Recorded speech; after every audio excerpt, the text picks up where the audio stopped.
Mwenyekiti, kwanza ni kushukuru kwa kunipa nafasi ya kuweza kuchangia kwenye hotuba hii ya bajeti ya Waziri Mkuu. Mheshimiwa Mwenyekiti, kwanza kabisa nichukue nafasi hii kumpongeza sana Rais wetu, mama yetu Daktari Mama Samia Suluhu Hassan, lakini pia nimpongeze waziri wetu mkuu pamoja na mawaziri wote ambao kwa kweli wamefanya kazi kubwa sana katika kipindi hiki cha miaka 4.5 ambayo tunaimalizia sasa. Mheshimiwa Mwenyekiti, tulianza na ilani yetu ya uchaguzi ya Chama cha Mapinduzi ambayo ilielezea mambo mbalimbali kwa wananchi wakati wa uchaguzi wa mwaka 2020. Na wananchi waliikubali ilani ile kwa maana ndio ulikuwa mkataba kati ya chama kupitia serikali yake na wananchi. Nichukue nafasi hii kwanza kabisa kukipongeza chama changu cha Mapinduzi kwa kuandaa ilani na hatimaye kuisimamia utekelezaji wake. Mheshimiwa Mwenyekiti, niendelee kuwapongeza mawaziri wetu tena wakiongozwa na Waziri Mkuu kwa kuhakikisha wamesikiliza vilio vya wananchi na hoja mbalimbali ambayo sisi wabunge tumekuwa tukiziwasilisha hapa bungeni. Mheshimiwa Mwenyekiti, kwenye jimbo langu niishukuru sana serikali yangu chini ya rais wetu Mama Samia Suluhu Hassan katika kipindi hiki cha miaka 4.5. Katika swala la elimu msingi tumepata shule mpya za msingi 8. Lakini katika swala la shule za sekondari tumepata shule mpya za sekondari 7. Ukiachana na ongezeko la madarasa katika shule zote zilizokuwepo hapo awali. Mheshimiwa Mwenyekiti, katika jimbo langu pamoja na wingi wa watu, sasa hivi tumeshuhudia tunayo shule ya English Media ya serikali. Tunaendelea kuipongeza sana serikali yetu. Mheshimiwa Mwenyekiti, tulipotoka hatukuwahi kuwa na shule ya kidato cha 5 na cha 6 katika jimbo langu la Mbagala. Sasa hivi tunazo shule 2 za kidato cha 5 na cha 6. Tunamshukuru sana rais wetu, tunawashukuru mawaziri kwa maana mambo haya yote tuliyazungumza kama wabunge na tulitoa hoja kwa mawaziri na wao mawaziri wametusikiliza na hatimaye rais wetu ametupa fedha za kutekeleza miradi hiyo.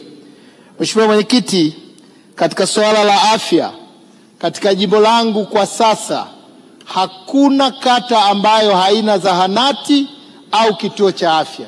Kazi nzuri sana imefanywa na rais wetu Daktari Mama Samia Suluhu Hassan kupitia watendaji wake kuanzia waziri mkuu na mawaziri wote, ninawapongeza sana. Mheshimiwa Mwenyekiti, kikubwa zaidi katika jimbo langu la Mbagala sasa hivi tunavyo vituo vipya vya afya 5. Vituo ambavyo vimejengwa katika kipindi hiki cha awamu ya rais wetu mama yetu Daktari Mama Samia Suluhu Hassan. Lakini tumejenga hospitali ya wilaya. Nyote mnafahamu population ya pale Mbagala ilivyokuwa kubwa. Rais wetu ametupa zaidi ya bilioni 10.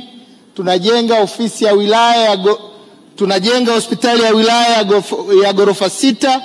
Lakini pia tuwashukuru sana watu wa Wizara ya Afya, wametupa eneo pale, eneo la Muhimbili lilokuwepo kata ya Chamazi, na tumeingia makubaliano kati ya Muhimbili na Manispaa ya Temeke. Tunajenga hospitali ya pili ya wilaya, lakini pia tunajenga ghorofa 1 kwa ajili ya madaktari bingwa wa Muhimbili. Sasa hivi wananchi wa jimbo langu la Mbagala, ile adha ya kwenda mbali kufata referral ya kwenda Mloganzira tunaenda kuondokana nayo. Mheshimiwa Mwenyekiti, katika swala la barabara tunashukuru sana serikali. Tunazo barabara za aina 2. Barabara zile za TANROADS na barabara za TARURA. Katika jimbo langu barabara za TANROADS ambazo zilikuwa zina shida na nimeziombea sana katika bunge letu hili ni barabara ile ya Kokoto Kongoe kwenda Mwandege. Habari njema, rais wetu amelipa fidia zaidi ya bilioni 16.8 kwa wananchi wote ambao wanapisha ujenzi ule. Lakini mikataba miwili imesainiwa. Moja, mkataba wa ujenzi wa daraja kubwa lile la pale Mzinga, lakini mkataba wa ujenzi wa barabara ya njia 6, 4 za magari, 2 za mwendokasi. Tunatarajia mwendokasi sasa unakwenda hadi Vikindu. Lakini barabara ya pili ni barabara ile ya Mbande Msongola. Mheshimiwa Mwenyekiti, katika kipindi chote cha bunge nilikuwa naisemea sana barabara hii. Tuwashukuru sana rais wetu kutupa fedha, na tuwashukuru sana mawaziri chini ya waziri mkuu kwa kuhakikisha barabara hiyo sasa inaendelea na ujenzi. Mheshimiwa Mwenyekiti, nije katika swala la TARURA. Tuendelee kushukuru. Miradi ya DMDP imesainiwa katika awamu tofauti tofauti, na wakandarasi wanatakiwa waje site. Hapa Mwenyekiti, ndio nataka nianze kutoa maombi yangu kwa serikali. Na naamini kwa sababu serikali yetu hii ni serikali ambayo inafanya vitu kwa vitendo, na hawajawahi kuniangusha pale ambapo nimeomba jambo.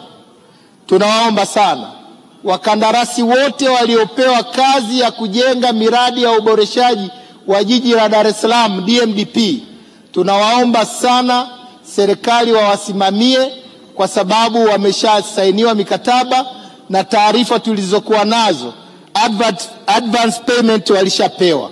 Kwa hiyo waingie site, waanze ujenzi, ili wananchi wa jimbo la Mbagala sasa na wa Dar es Salaam kwa ujumla waone namna gani serikali yao inavyowajali katika kutekeleza miundombinu ya barabara.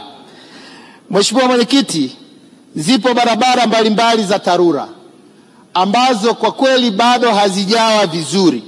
Tunaiomba sana serikali kwa kipindi hichi kilichobaki na kipindi kijacho, tuwekeze nguvu zetu sana katika kuboresha barabara za ndani, barabara za kata ya Chamazi, kata ya Charambe, kata ya Mianzini, kata ya Kilungule, kata ya Mbagala, kata ya Kiburugwa, kata ya Mbagala Kuu, kata ya Kijichi, kata ya Kibonde Maji na kata ya Tuangoma. Mheshimiwa Mwenyekiti, kama unavyojua population ya Mbagala ni kubwa sana. Barabara hizi za TARURA zikifanyiwa utaratibu wa kutengenezwa, basi wananchi wetu wataendelea sana kufurahi, na hatimaye tunatarajia kupata kura nyingi za kishindo katika uchaguzi huu. Mheshimiwa Mwenyekiti, tunalo tatizo la umeme katika jimbo la Mbagala, na hapa ndio naomba nizungumze sana. TANESCO tunafahamu wanafanya maboresho ya umeme katika jimbo la Mbagala. Wanabadilisha nguzo kutoka nguzo za miti kuleta nguzo za zege. Lakini tatizo lililokuwepo, mabadilisho yao ya nguzo yanatumia zaidi ya masaa 18 mpaka 20 kwa siku. Sasa tuombe serikali tubadilishe utaratibu, wafanye kubadilisha hizi nguzo kuanzia saa 12 asubuhi mpaka saa 11 jioni, ili wananchi ikifika saa 12 waweze kupata umeme ambao utasaidia usalama mkubwa katika jimbo la Mbagala. Jimbo la Mbagala lina watu wengi, na kama lina watu wengi linahitaji lipate umeme muda wa usiku ili wananchi wao waendelee kudumisha usalama. Tunaiomba serikali, hali ya sasa ya Mbagala ni ngumu sana katika swala zima la umeme. Tunaomba waangalie upya swala hili ili umeme uweze kupatikana muda wa jioni. Lakini nimalizie Mheshimiwa Mwenyekiti, swala la maji. Jimbo la Mbagala linategemea maji kutoka mto Kizinga, lakini kwa sasa tunategemea maji kutoka katika visima mbalimbali, vikiwepo vile visima vya Kisarawe tu. Tuiombe sana serikali na hasa waziri wa maji katika bajeti ya mwaka huu waweke fedha nyingi kwa ajili ya kusambaza maji katika jimbo la Mbagala. Visima vile vya Kisarawe tu tayari vina maji ya kutosha, na wanufaika wakubwa wa visima vile ni katika jimbo la Kigamboni na jimbo la Mbagala, katika kata ya Chamazi, kata ya Charambe, kata ya Mbagala, kata ya Kijichi na kata ya Tuangoma. Tuwaombe sana Mwenyekiti, serikali iweke nguvu na iweke fedha za kutosha kuhakikisha swala hili la maji linapatiwa ufumbuzi. Nimalizie kabisa Mheshimiwa Mwenyekiti, wananchi wa jimbo langu la Mbagala wanaiamini serikali yao na wanakuja kwa kishindo kuhakikisha ile rekodi tulioiweka mwaka 2020 ya kupata kura nyingi kwa wagombea wa CCM tunaenda kuirudia mwaka huu. Baada ya kusema hayo, naomba kuunga mkono hoja. Asante sana Mheshimiwa Abdallah Jafar Chaurimbu. Nilimtaja Mheshimiwa Silvia Francis Igula, Mheshimiwa Vedasus